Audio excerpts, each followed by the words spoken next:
Sir, ಈಗ ಮೈಸೂರಲ್ಲಿ ಮೂಢ ಹಗರಣ ವಿಚಾರವಾಗಿ ಈಗಾಗಲೇ ಸಮಾರಂಭ ಮಾಡಿದ್ದಾರೆ. ಬಡವರ ಆಸ್ತಿಯನ್ನ ಲೂಟಿ ಮಾಡಿರ್ತಕ್ಕಂಥ ಡಿ.ಕೆ. ಶಿವಕುಮಾರ್ಗೆ ನಾನು ನಾಗರ ಆವೆ ಅಂತ ಕುಮಾರಸ್ವಾಮಿ ಅವರು ಹೇಳ್ತಾರೆ ಸರ್. ಯಾವ ಬಡವನ ಆಸ್ತಿ ಅಂತ ಕರ್ಕೊಂಡ್ಬಂದು ಅವನ ಆಸ್ತಿ ಕಳ್ಕೊಂಡಿರೋನ್ನ ಕರ್ಕೊಂಡ್ಬಂದು ನಿಲ್ಲಿಸ್ಬಿಟ್ರೆ ಭಾಳ ಒಳ್ಳೆಯದು. ಯಾರು ಬಡವರ ಆಸ್ತಿನ ಯಾವ್ದಾದ್ರು ತಗೊಂಡಿರೋದು, ನಾವು ಯಾರಿಗಾರು ತೊಂದರೆ ಕೊಟ್ಟಿರೋದು ಯಾವ್ದಾದ್ರು ಇತ್ತು ಅಂದರೆ ನನ್ನ ಜಯಮಾನದಲ್ಲಿಲ್ಲ. ಯೋಗೇಶ್ ಅವರು ಏನು ಬೇಕೋ ಈಗಾಗಲೇ ತಿಳಿಸಿದ್ದಾರೆ. ಯೋಗೇಶೇ ಅದಕ್ಕೆ ಉತ್ತರ ಕೊಡ್ತಾರೆ. ಕುಮಾರಣ್ಣ ಅವ್ರ ಮೇಲೆ ಕಣ್ಣು ಹಾಕಿದ್ರೆ ಸರ್ವನಾಶ ಆಗೋದು ಗ್ಯಾರಂಟಿ ಅಂತ ಮೇಲೆ ಕಣ್ಣು ಹಾಕಿದ್ರು ಅದೇ ಪ್ರಾಬ್ಲಮ್ ಅಲ್ಲ. ಡಿ.ಕೆ. ಶಿವಕುಮಾರ್ಗೆ ರಾಜಕೀಯವಾಗಿ ಜನ್ಮ ಕೊಟ್ಟಿದ್ದು ಎಸ್.ಎಂ. ಕೃಷ್ಣ ಅವರು, ಅವರ ಅಳಿಯ ಸಿದ್ಧಾರ್ಥ ಅವರ ಸಾವಿಗೆ ಕಾರಣ ಯಾರು ಅನ್ನೋದು ಕೂಡ ಒಂದು ಪ್ರಶ್ನೆ ಮಾಡ್ತಾರೆ ಸರ್. ಹುಚ್ಚಾಸ್ಪತ್ರೆಗೆ ಸೇರಿಸೋ ಹುಚ್ಚಾಸ್ಪತ್ರೆಗೆ ಕುಮಾರಸ್ವಾಮಿಗೆ ಮೆಂಟಲ್ ಹಾಸ್ಪಿಟ್ಲಿಗೆ ಸೇರಿಸೋಣ. ಅವ್ರ ತಂದೆ ಮೇಲೆ 85ರಲ್ಲಿ ಅಸೆಂಬ್ಲಿ ನಿಂತಿದ್ದೀನಿ. ಬಂಗಾರಪ್ಪನವ್ರ ಸಂಪುಟದಲ್ಲಿ ಮಂತ್ರಿಯಾಗಿದ್ದ. ನಂದು ಎಸ್.ಎಂ. ಕೃಷ್ಣ ಸಂಬಂಧ ಏನು ಅಂತ ಅವ್ರಿಗೇನು ಗೊತ್ತಿದೆ. ಒಬ್ಬ ಏನೋ ಮೆಂಟ್ಲಾಗಿದ್ದಾನೆ. ಒಂದು ಹಾಸ್ಪಿಟ್ಲಿಗೆ ಎನ್ಕ್ವೈರಿ ಮಾಡ್ಸೋಕ್ಕೆ ಸ್ವಲ್ಪ ಅವರ ಪಾರ್ಟಿಯವ್ರಿಗೋ ಅವ್ರ ಲೀಡ್ರ್ಗಳಿಗೋ ಯಾರೋ ನಿರ್ದೇಶಕರು ಯಾರೋ ಇದ್ದರೆ ಹೇಳೋಣ.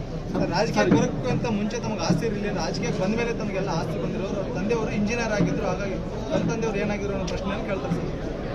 ನಾವು ಹೊಲ ಉಟ್ಕೊಂಡಿದ್ದವಪ್ಪ, ಬಡವರು ನಾವು. ಸುಮ್ಮನೆ ಸಣ್ಣ ಪಣ್ಣ ಒಂದು 50-100 ಎಕರೆ ಜಮೀನಿತ್ತು. ಬಡವರು ನಾವಪ್ಪ.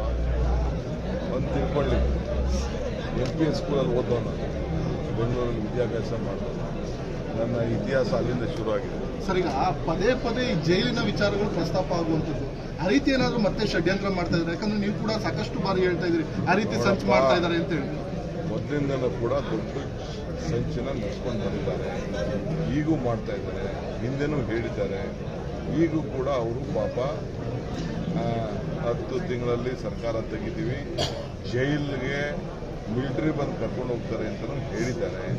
ಹಿಂದೆ ನನ್ನ ತಮ್ಮನ್ನ, ನನ್ನ ತಂಗಿನ, ನನ್ನ ಹೆಂಡತಿನ ಎಲ್ಲರ ಮೇಲೂ ಕೇಸ್ ಹಾಕಿದ್ದೆಲ್ಲ ದಾಖಲೆಗಳಿದೆ.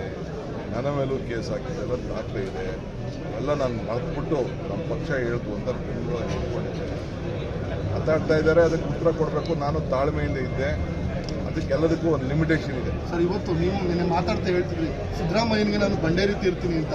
ಇದೇ ಕುಮಾರಸ್ವಾಮಿ ಇವತ್ತು ಹೇಳ್ತಾ ಇರೋದು, ನನಗೂ ಇದೇ ಮಾತನ್ನ ಹೇಳಿ ನನಗೂ ಮೋಸವನ್ನ ಮಾಡಿದ್ರು, ತಲೆ ಮೇಲೆ ಬಂಡೆ ಎತ್ತಾಕಿದ್ರು ಅಂತ ಹೇಳಿ. ಅದು ಏನು ಬಂಡೆ ಎತ್ತಾಕೋದು ಅಂತ ಹೇಳಿ ಏನು ಹೇಳ್ಬೇಕಲ್ಲ.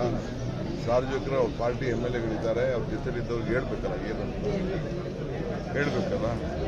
ಕಡೆಗೆ ಸ್ವಲ್ಪ ನೀವು ಈ ಮಾತುಗಳೆಲ್ಲ ಕೇಳಿದ್ರೆ ಬೆಟರ್. ಅವ್ರಿಗೆ ಹಾಸ್ಪಿಟಲಲ್ಲಿ ಟ್ರೀಟ್ಮೆಂಟ್ ಕೊಡ್ಸೋದು ಬೆಟರ್. ಸರ್, ನೀವು ಬಿಚ್ಚಿಡ್ತೀನಿ ಅಂತೀರಿ ಸರ್. ಕುಮಾರಸ್ವಾಮಿ ಅವರು ಕೂಡ ಇವತ್ತು ನನ್ನ ಹತ್ರ ಸಾಕಷ್ಟು ದಾಖಲೆ ಇದೆ, ನಾನು ಬಿಚ್ಚಿಡ್ತೀನಿ ಅಂತ ಹೇಳ್ತಾರೆ. ಲೇಟ್ ಮಾಡಬೇಡ ಅಂತ ಹೇಳ್ತಾರೆ ಸರ್. ವಿಪಕ್ಷದವರು ಪ್ರಶ್ನೆ ಮಾಡಿದ್ರೆ ಅಸೆಂಬ್ಲಿಯಿಂದ ಕತ್ತು ಓಡೋಗ್ತಾರೆ ರಣಹೇಡಿ CM ಅಂತ ಹೇಳ್ತಾರೆ ಸರ್. ವಿಜಯ್ ಅಂತ ಈಗ CM ರಣಹೇಡಿನೋ ಯಾರು ರಣಹೇಡಿನೋ ಅಂತ ಅಂದ್ಬಿಟ್ಟು ಅಸೆಂಬ್ಲಿಲಿ ಬಂದು ಮಾತಾಡೋದು.